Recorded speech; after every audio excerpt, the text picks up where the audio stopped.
No, I'm not eating them, but yeah. Right. Just trying to make something a little different, my friends.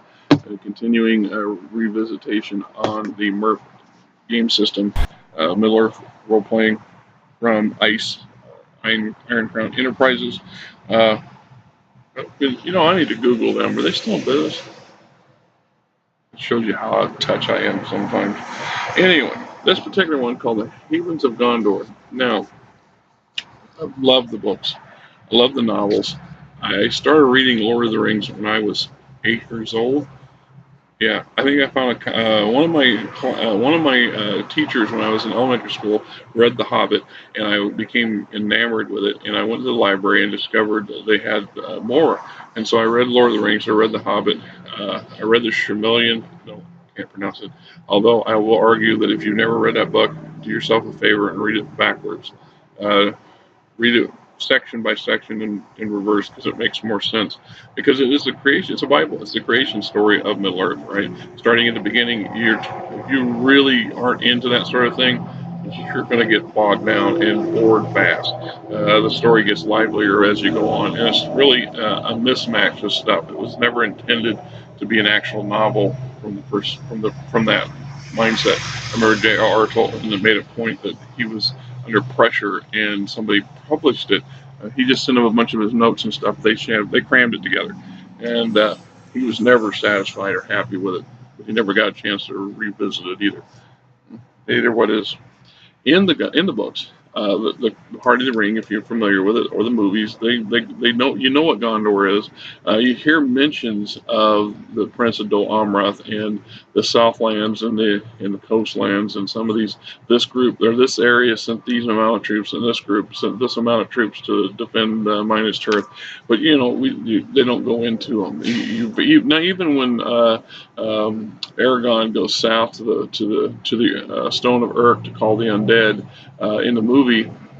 It's not the way it is in the book. They don't go and show you his march on the sea and Pelennor and defeating the corsairs. We just suddenly he shows up with a bunch of undead from some corsair ships, but you can't put everything in a movie, so something has to end up cut out. That's one of them. Uh, what I love about this particular book is that it gives us a much better view or idea of what Gondor and life in Gondor is like for the majority. Not up north where the fight between Isengard or Morgoth or Saruman and Mordor is going on against Minas Tirith and the wooden cities in between, but the southern bulk of the country that went about its life pretty much uninterrupted because they held the enemy at the river or at the mountain's edge for so long. The Havens of Gondor is an actual source book. It covers, a significant portion of southern Gondor, and one of the things is it also goes on about dealing with Dol Amorth, which we'll get to that here in a minute. One of the interesting things about it, I think, is that it gives us a different view or a new, unique view of the game or game opportunities from the book's perspective because it expands closer to what we consider the Middle Ages kind of stuff and the traditional role playing fantasy game settings. We're also dealing with some of we got ships and raiders and pirates and knights and armor and so on and so forth that we didn't have in some of the other stuff. So,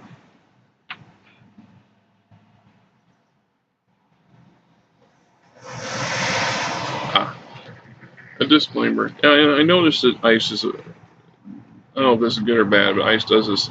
You can go from one book to the next and find different, they don't usually contradict each other, but they don't always have them in every book. But in this one it says, under the guidelines, Professor Tolkien's legacy. Each module is based on extensive research and attempts to meet the high standards associated with the Tolkien legacy. Rational, linguistic, cultural, geological data are employed.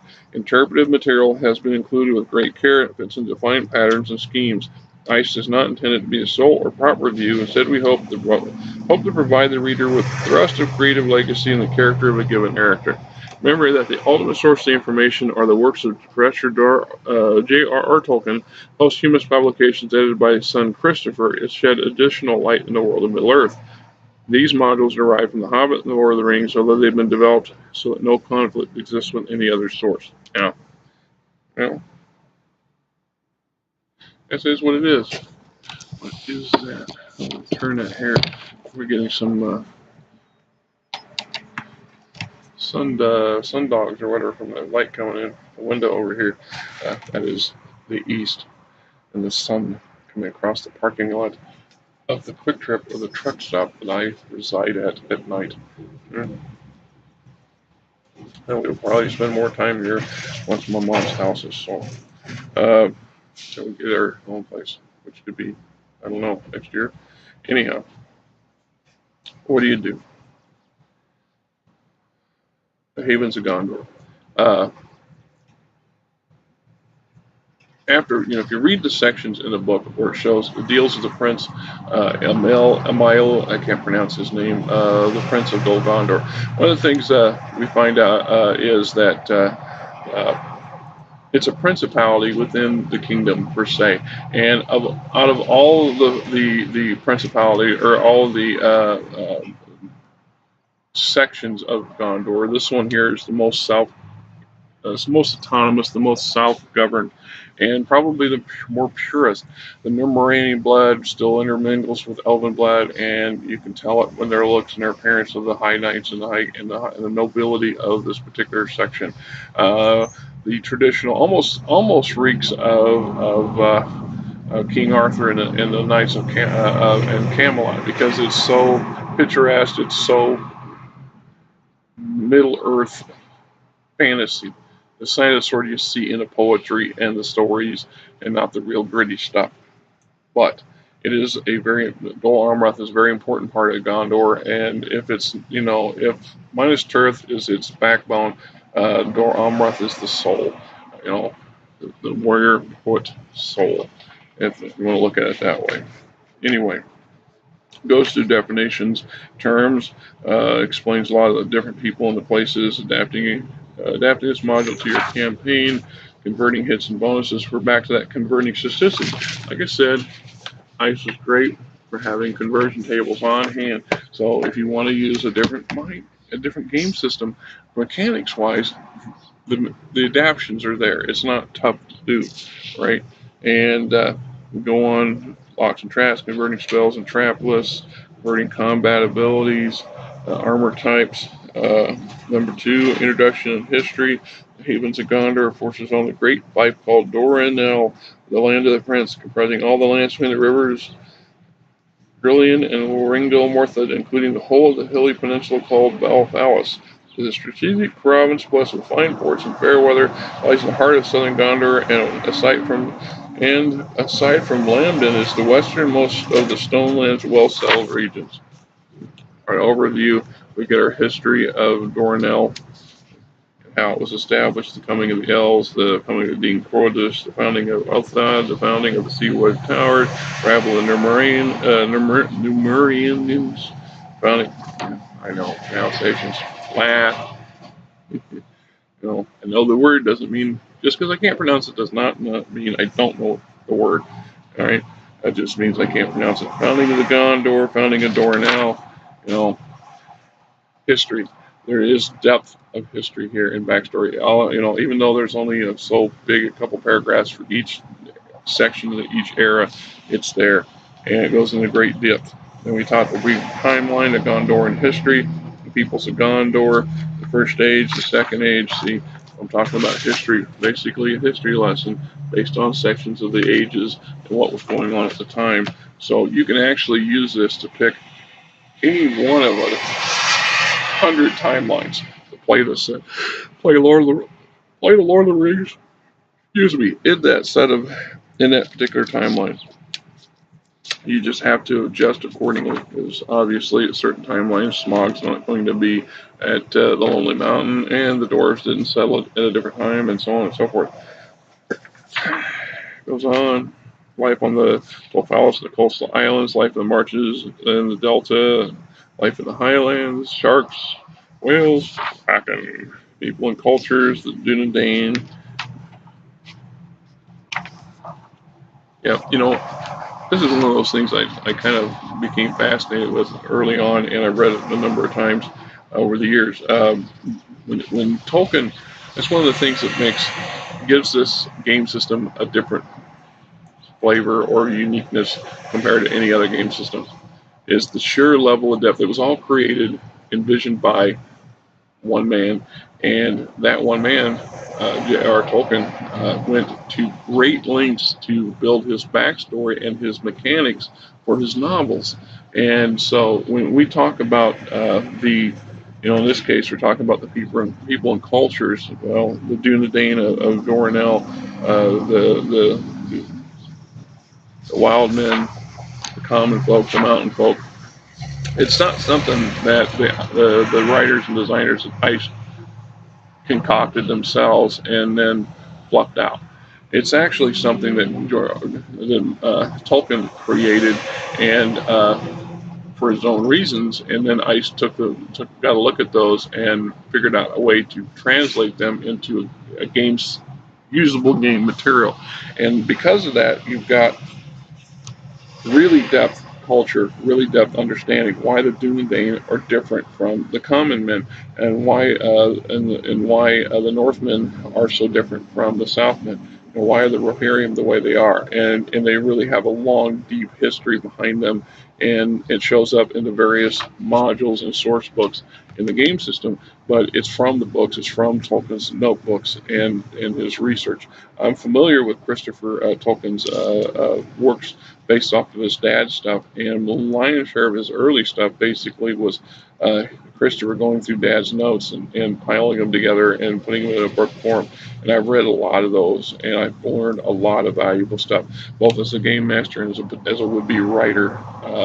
It's good to know why and how Tolkien did what he did and what his motivations were. And sometimes the motivations were just simply because he had a curiosity. He needed to know, so he wanted to know how these people would act, or what their social life would be, or what their home life would be. And he jotted it down, just a small, handful of paragraphs in one of 100 notebooks. But the fact that it was there in the background meant much more layered flavor to the stories and the novels he created.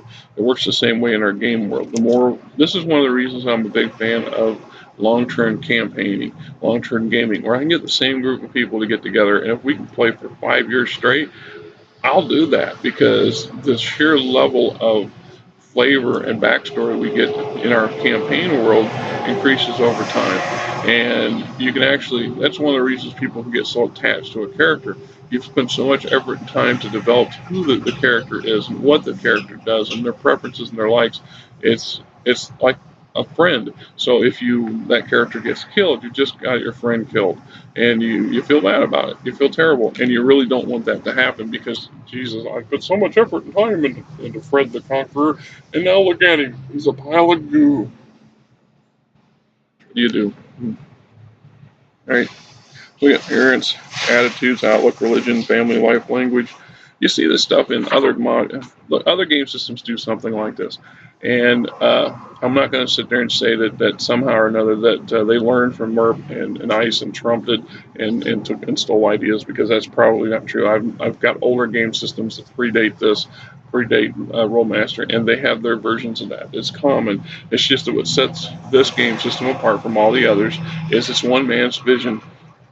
A whole lot of people went to an awful lot of effort to try to keep as true as possible to that one man's vision.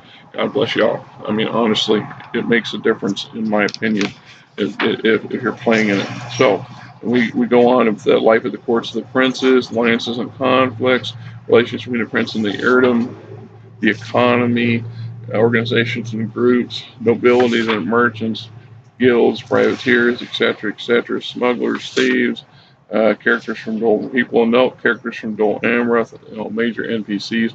Once again, like I said, I love NPCs that are pre-made, because just a little tweaking, this particular character can show up in a dozen different game systems and have absolutely no. You know what? Like I said, I can take Karen, the Master Forester, and give him a slight spin on the names here, and he could show up in a dozen fantasy games campaigns I'm running, or a science fiction, or a cyberpunk game system or setting, because that's what I do. That's what we do as GMs, is take what we have and make it our own. It's the same thing that a good writer does. Dol Amorth, an overview of the city, more depth. We got town, we got stores and shops and towns. Another good city. Another thing I love about these, and I don't care what genre they come from, what game system they come from. These sort of things are tools for the GM. If you haven't thought about that, this stuff allows you to say, I need to have a town. I need it to be about this big. I don't have the time to make one. Let me borrow this book. I'll just make some adjustments. I don't even have to change the names, except maybe the town name, so it doesn't seem so obvious that if I'm running, if you're running a Pathfinder game and Gondor, the Minas Tirith shows up as a city, everybody's going to go, "What'd you say?" I mean, players are going to know. They're going to see you holding on to the damn source book and look at you sideways. And you're just going to shake your head and roll on. Otherwise, you can copy what you need and make a different map. But I don't see the value of doing that in some cases. Like I said, I'm the lazy GM. Maybe it should have been lazy GM and not Fat Man GM, huh? Hey, I've got the fat. Trust me. I'm not going to stand up and show it to you, but it's there. Lazy's neither here nor there. Lazy is what lazy does, I guess. I'm lazy to a point, and whenever I can find thanks, traffic. Any way you can find a way to cut a corner and to speed things up or to free up your time for more creative endeavors, do it. And that's why we buy. One of the key reasons we buy this stuff. You know, it's not a waste of money. Although some people will argue that. I've got my own detractors too, because they don't understand, and I don't know how to connect it. And it wouldn't be me if I wasn't this, and they wouldn't want me to be the person I would be if I didn't have this stuff as a hobby.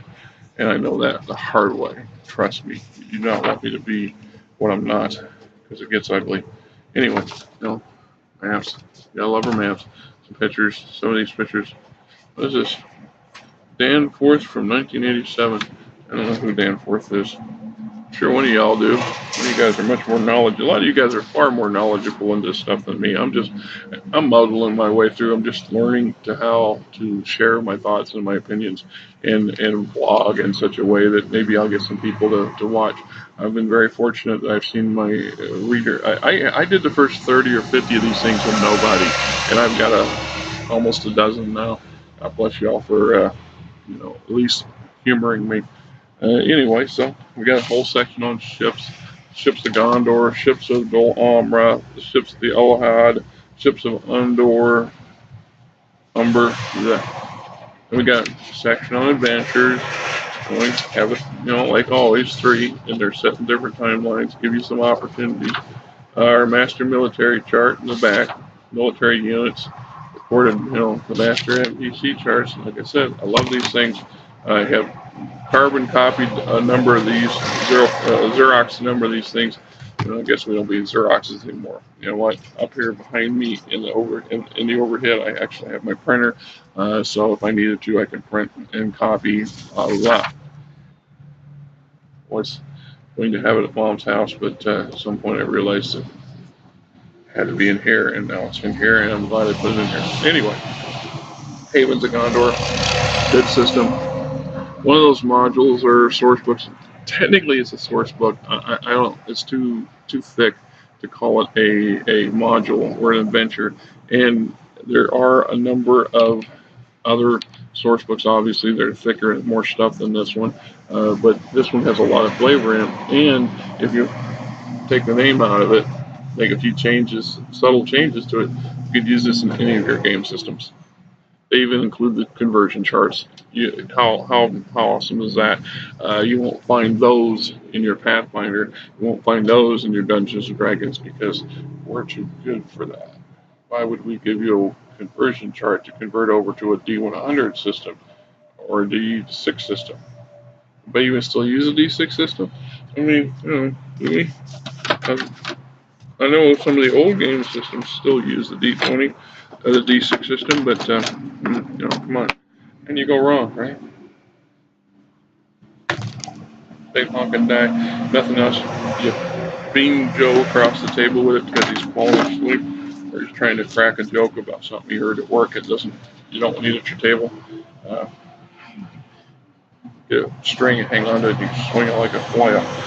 Anyway.